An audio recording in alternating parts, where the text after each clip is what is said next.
Nunca olvidan, de la saga de Mentes Poderosas de Alexander Breaker. Capítulo 1.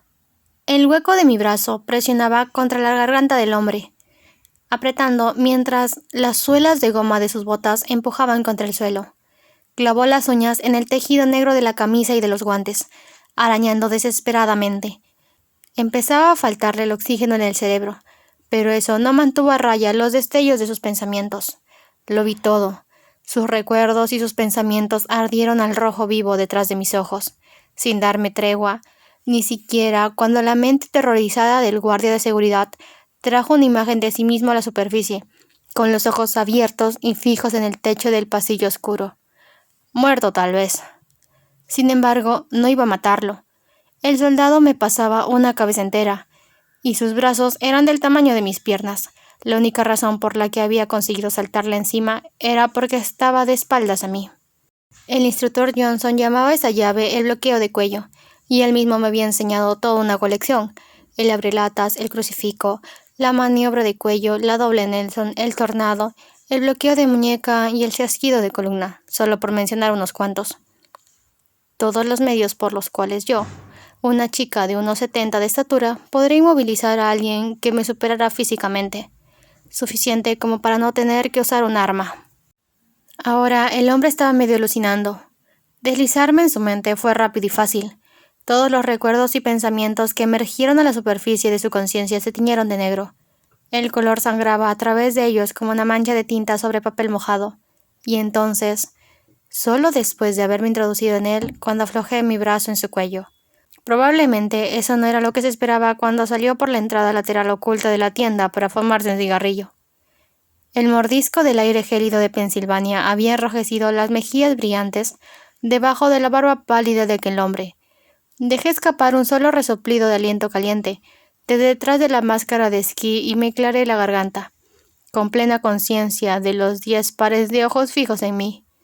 Mis dedos temblaban, se deslizaban a través de la piel del hombre, que olía a humo rancio y a los chicles de menta que usaba para tratar de ocultar su mala costumbre. Me incliné hacia adelante, presionando 2 dedos contra su cuello. «Despierta», le susurré.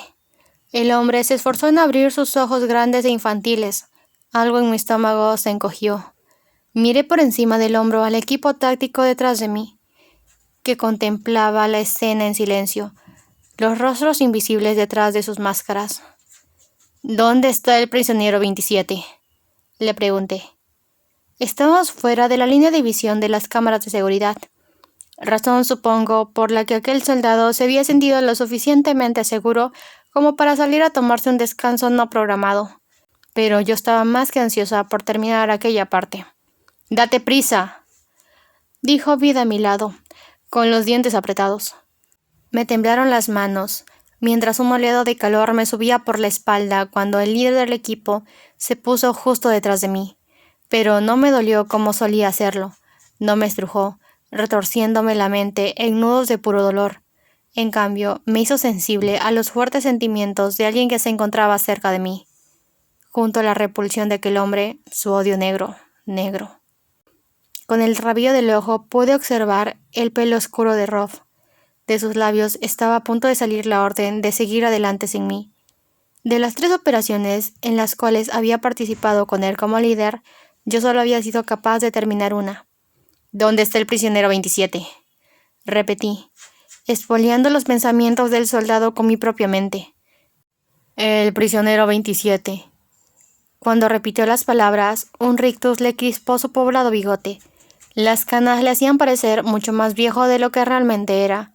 El archivo de la misión que nos habían encomendado en el cuartel general incluía información sobre todos los soldados asignados a este búnker.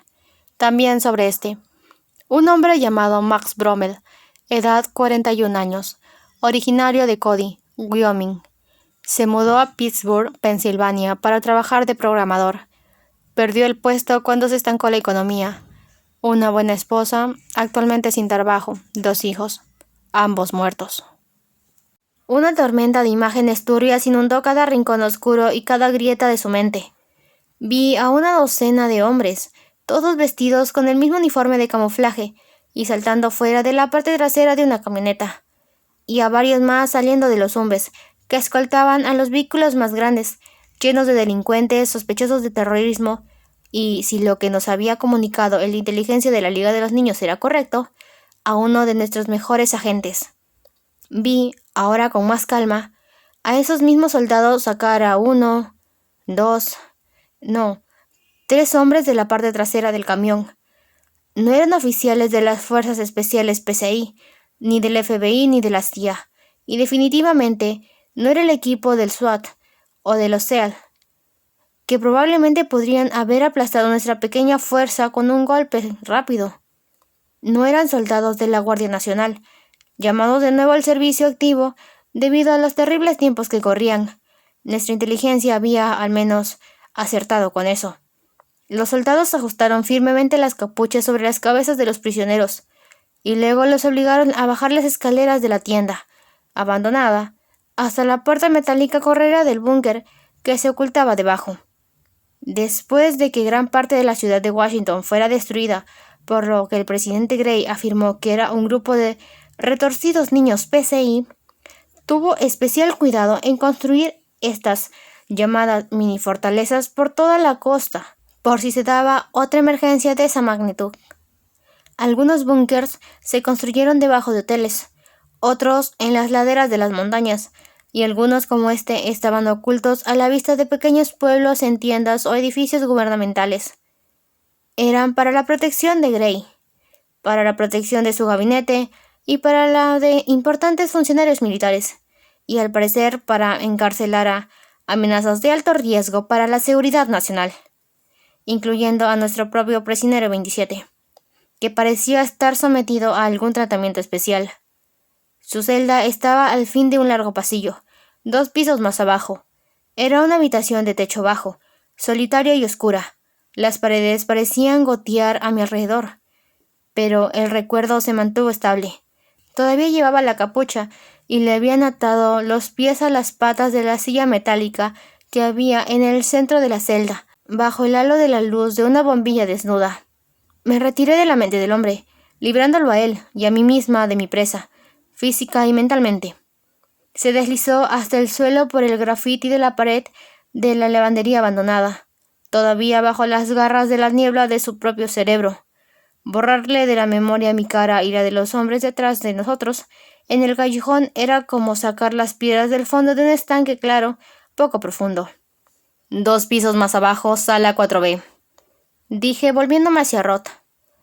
Teníamos un esbozo esquemático de la disposición del búnker, pero nada en cuanto a los pequeños detalles de dirección. No íbamos a ciegas, pero no es que estuviéramos moviéndonos por aquel espacio con mucha precisión. Sin embargo, el diseño básico de aquellos búnkers siempre era el mismo: una escalera o un ascensor que bajaba por un extremo de la estructura, y a su largo pasillo que derivaba desde allí hasta cada nivel. Levantó una mano aguantada, interrumpiendo el resto de mis instrucciones y señalando al equipo detrás de él. Yo le dije el código que había extraído de la memoria del soldado: 689999, y me aparté, tirando de vida hacia mí. Ella me empujó hacia el soldado más cercano, gruñendo. No podía ver los ojos de Rob detrás de sus gafas de visión nocturna cuando brilló la luz verde, pero no lo necesité para poder leer sus intenciones. No había pedido que viniéramos, y estaba más claro que no nos quería allí, porque él, un ex-ranger del ejército como le encantaba recordarnos, podría haber manejado todo esto fácilmente con un puñado de sus hombres. Más que nada, creo que estaba furioso porque después de todo tenía que hacerlo. La política de la liga era que, si te capturaban, quedabas automáticamente desautorizado y nadie vendría por ti. Si Alban quería que este agente volviera, era porque tenía una buena razón para ello. El reloj se puso en marcha en el momento en que se abrió la puerta. 15 minutos para entrar, agarrar al prisionero 27 y largarnos de allí bien lejos y a toda velocidad. Sin embargo, ni siquiera sabíamos si disponíamos de tanto tiempo. Rob solo había estimado cuánto tiempo tardarían en llegar los de apoyo una vez que se activaban las alarmas. La puerta se abrió a la escalera de la parte trasera del búnker, sumida en la penumbra. Bajaba en espiral, sección por sección, con solo unas pocas luces en los escalones de metal para guiarnos. Oí a uno de los hombres cortar el cable de la cámara de seguridad de la pared, por encima de nosotros. Noté la mano de Vida que me empujaba hacia adelante, pero tardé mucho, demasiado, en conseguir que mis ojos se acostumbraran. Restos de los productos químicos de la lavandería flotaban en el aire seco reciclado, quemándome los pulmones. Entonces empezamos a movernos, rápido y tan silenciosamente como un grupo de personas calzadas con pesadas botas militares puede bajar tratando por un tramo de escaleras. Me zumbaba la sangre en los oídos cuando Vida y yo llegamos al primer rellano. 6 meses de entrenamiento no era mucho tiempo, pero había sido suficiente para enseñarme a cómo mantener alrededor de mi núcleo la ya familiar armadura de mayor concentración. Algo duro se estrelló contra mi espalda. Después algo todavía más duro. Un hombro, una pistola y luego otra. Y más. Hasta que la cosa adoptó un ritmo tan constante que me veía obligada a presionar contra la puerta del rellano del búnker para evitar los golpes. Vida dejó escapar un ruido fuerte cuando el último del equipo pasó por delante de nosotros. Solo Ruff se fijó en nosotras y se detuvo para hablarnos. Cubrirnos hasta que hayamos terminado, y luego monitorear la entrada. Ahí mismo. No abandonéis vuestra posición. Se supone que nosotras... comenzó a decir Vida. Dio un paso hacia ella, interrumpiéndola. No, esto no era lo que marcaban los parámetros de operaciones, pero era mejor para nosotras. No había razón para que lo siguiéramos por el búnker, y potencialmente hacer que nos mataran, y ella sabía. Nos lo habían taladrado en el cráneo 1.000.000 de veces, y esta noche Ruff era el líder. Y la primera regla, la única que importaba cuando llegaba el momento en el que el corazón se te sale del pecho de puro terror, era que siempre, incluso frente a un incendio, o la muerte, o la captura, siempre hay que seguir al líder. Vida estaba detrás de mí, lo suficientemente cerca como para que notara su aliento caliente a través del grueso pasamontañas negro de lana, lo suficientemente cerca como para que la furia que irradiaba cortara el aire helado de Filadelfia. Vida siempre irradiaba una especie de ímpetu sanguinario, más aún cuando Kate era el líder de una operación.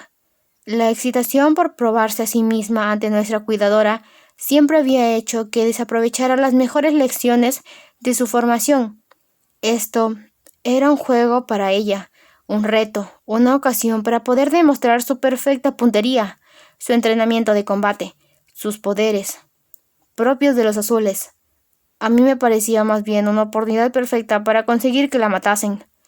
A los 17 años, Vida podía haber sido la alumna perfecta, el estándar en el que la liga podría haber reflejado el resto de sus hijos anormales, pero lo único que contaba era que había sido capaz de dominar su propia adrenalina.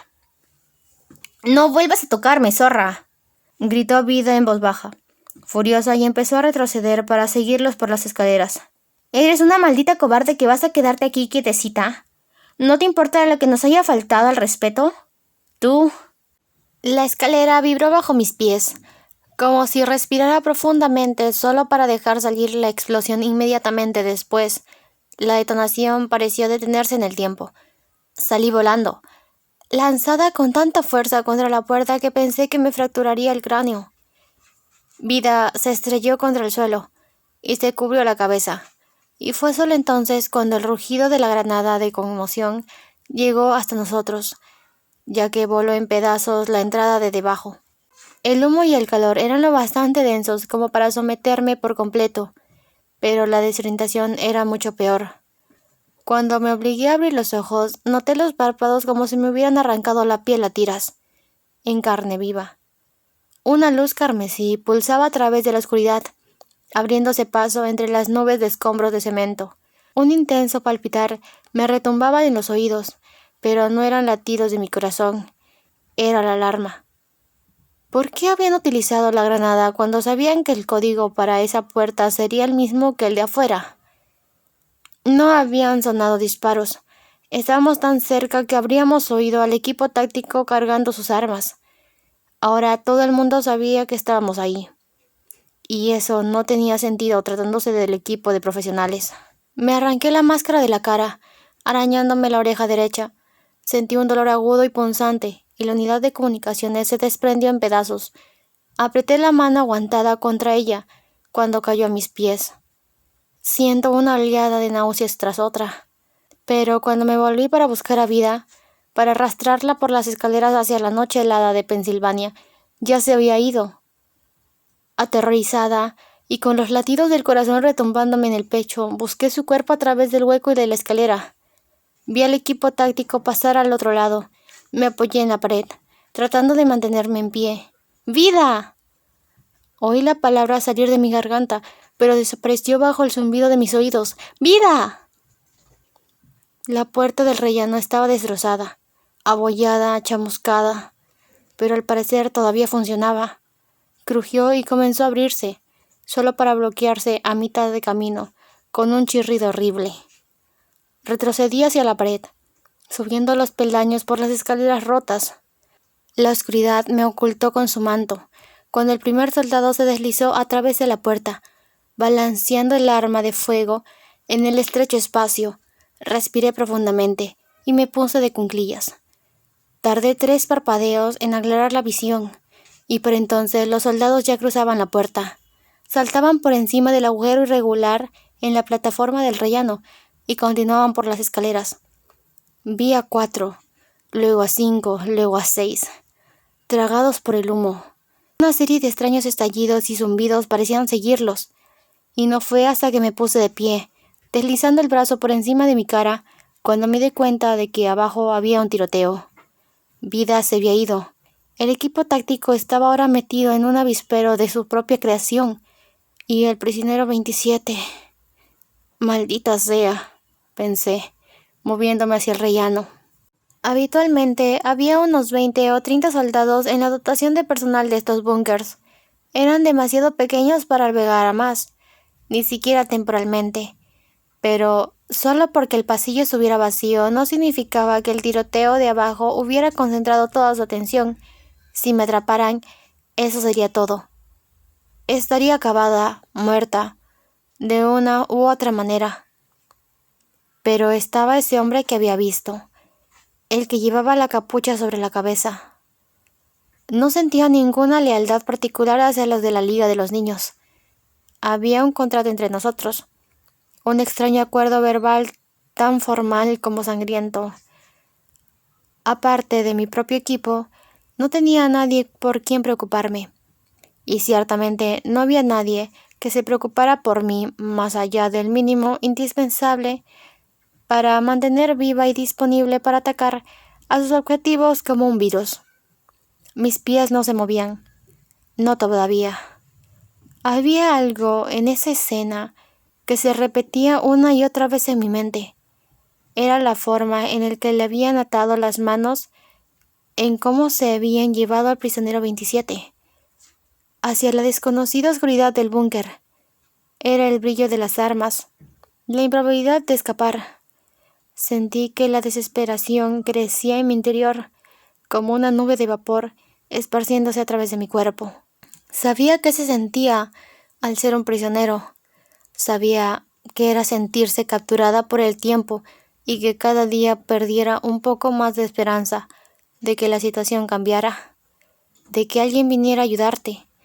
Y pensé que si uno de nosotros podía simplemente llegar hasta él para demostrarle que estábamos allí, antes de que fallara el operativo, valdría la pena el intento. Pero no había manera segura de avanzar hacia abajo, y el fuego cruzado estaba haciendo estos estragos de lo que son solo capaces las armas de automáticas. El prisionero 27 sabría que allí hubo alguien, y también que no habían sido capaces de llegar hasta él. Tuve que liberarme de esa compasión.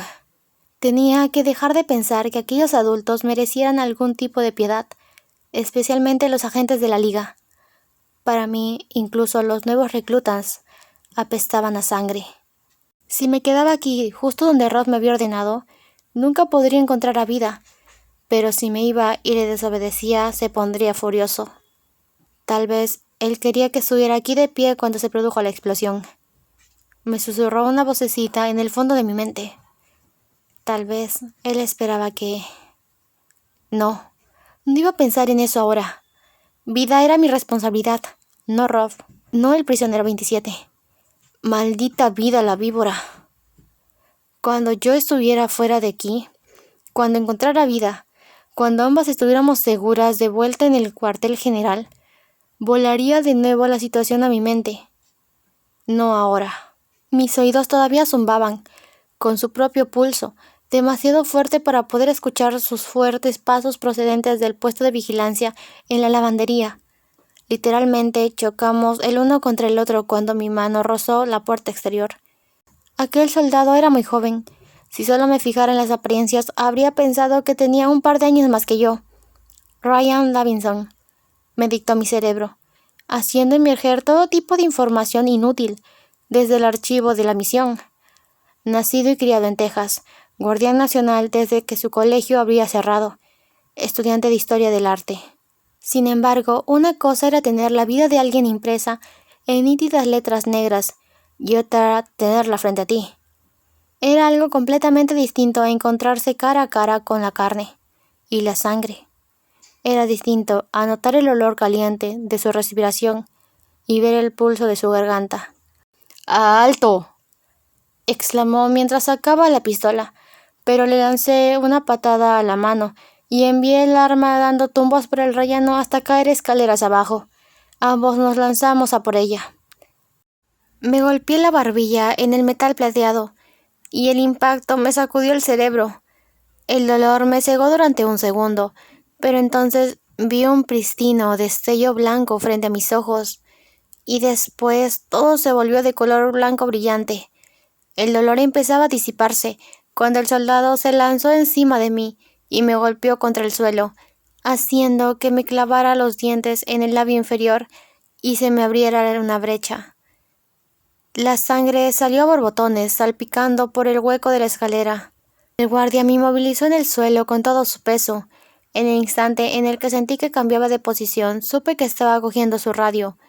Pude escuchar la voz de una mujer que decía: «Informe de estado» y «voy a subir», y darme cuenta de lo jodida que estaría si cualquiera de aquellas dos cosas sucediera. De verdad me sumió en ese estado en el que el instructor Johnson le gustaría definir como un pánico controlado. Pánico porque la situación pareciera intensificarse rápidamente. Controlado porque en aquel contexto yo era la depredadora. Yo tenía una mano sobre el pecho y la otra entre mi espalda y su estómago. Usé esta última. Palpé su uniforme lo mejor que pude, en busca de la piel desnuda. Los dedos invisibles de mi cerebro se estremecieron por su cabeza y abrieron su camino, uno cada vez. Se deslizaron a través del recuerdo de la expresión de sorpresa de mi rostro a través de la puerta, de las imágenes azules y cambiantes de mujeres bailando en escenarios con poca luz, de un campo, de otro hombre lanzándole un puñetazo.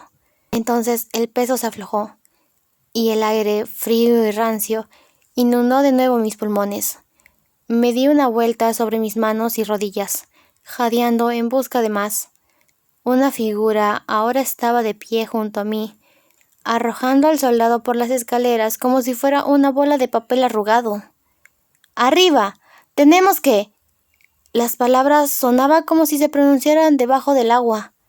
Si no hubiera sido por los mechones de cabello de color violeta intenso que sobresalían por debajo de su máscara de esquí, probablemente no habría reconocido a Vida. Su camisa oscura y sus pantalones estaban rotos, y parecía cojear un poco, pero estaba viva, y allí, y parecía que en una sola pieza. Oí su voz a través del sonido ahogado de mis oídos. «¡Por Dios, qué lenta eres!», me gritó ella. «¡Vamos!». Empezó a bajar las escaleras, pero le agarré del cuello su chaleco de Kevlar y tiré de ella hacia atrás.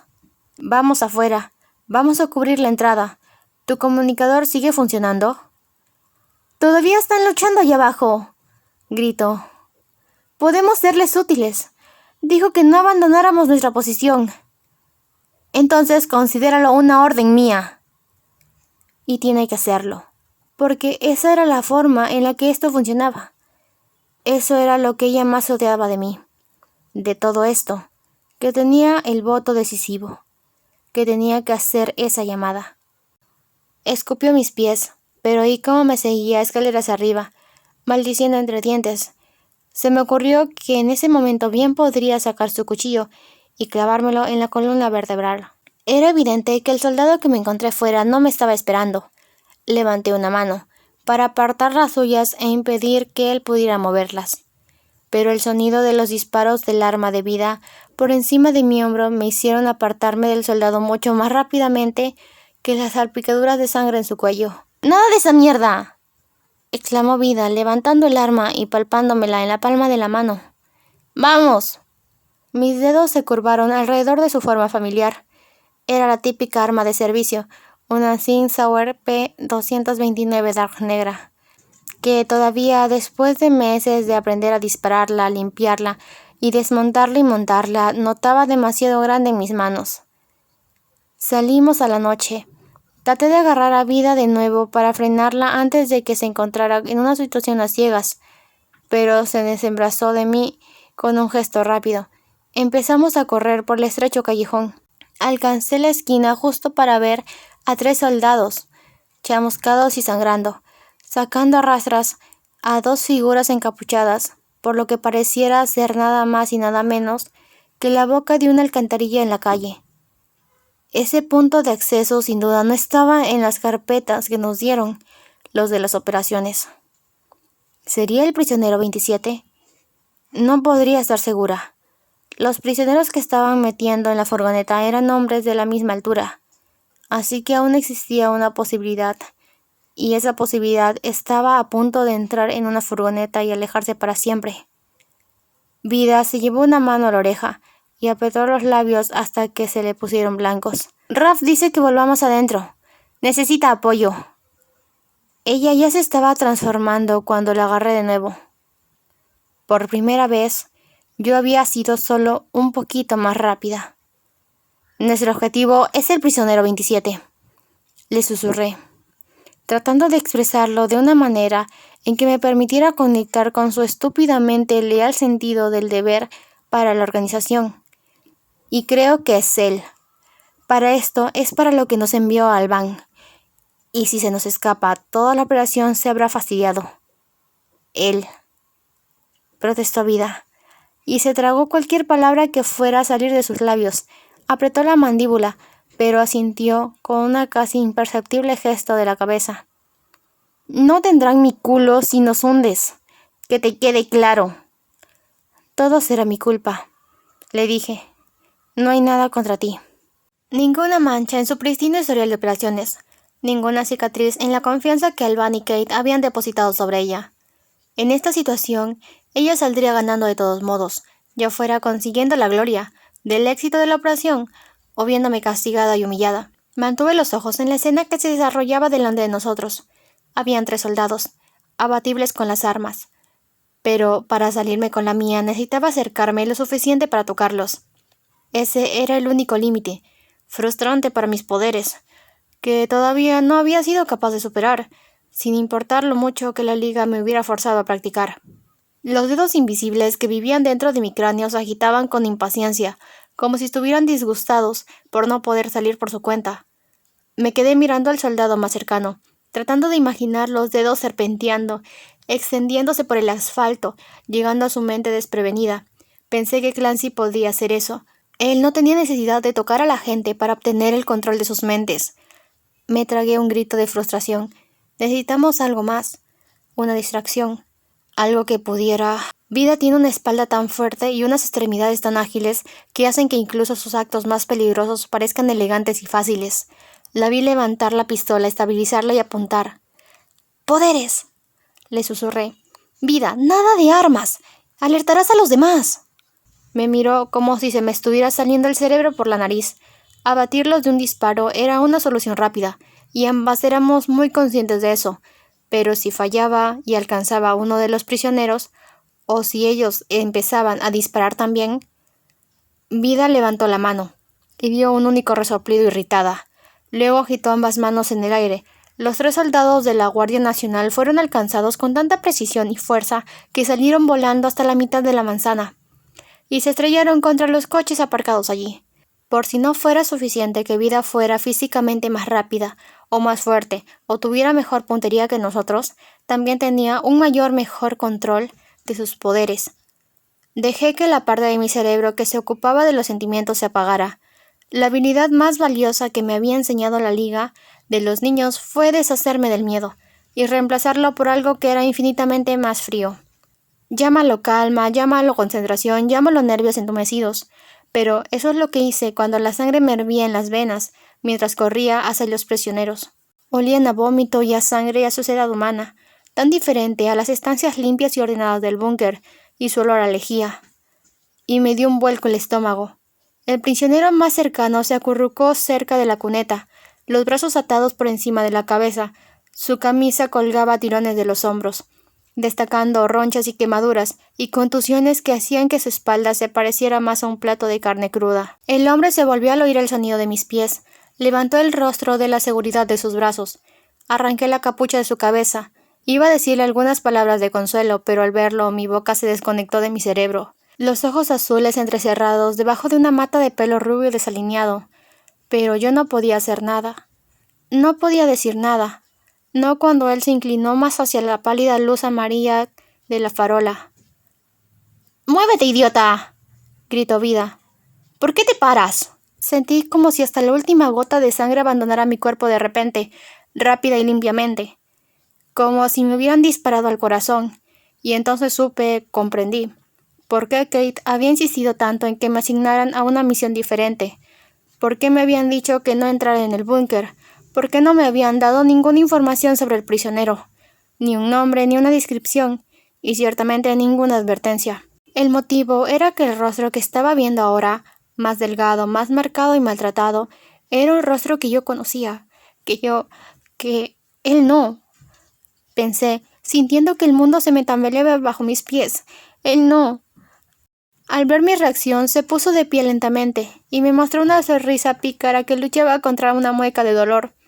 Se esforzó hasta erguirse y se tambaleó hacia mí. Parecía roto, pensé, entre el alivio y la urgencia. Pero su acento del sur era tan cálido como siempre, aunque su voz era más profunda, más áspera, cuando habló por fin. «¿Estoy tan guapo como creo?» Y juro que sentí que el tiempo se desvanecía.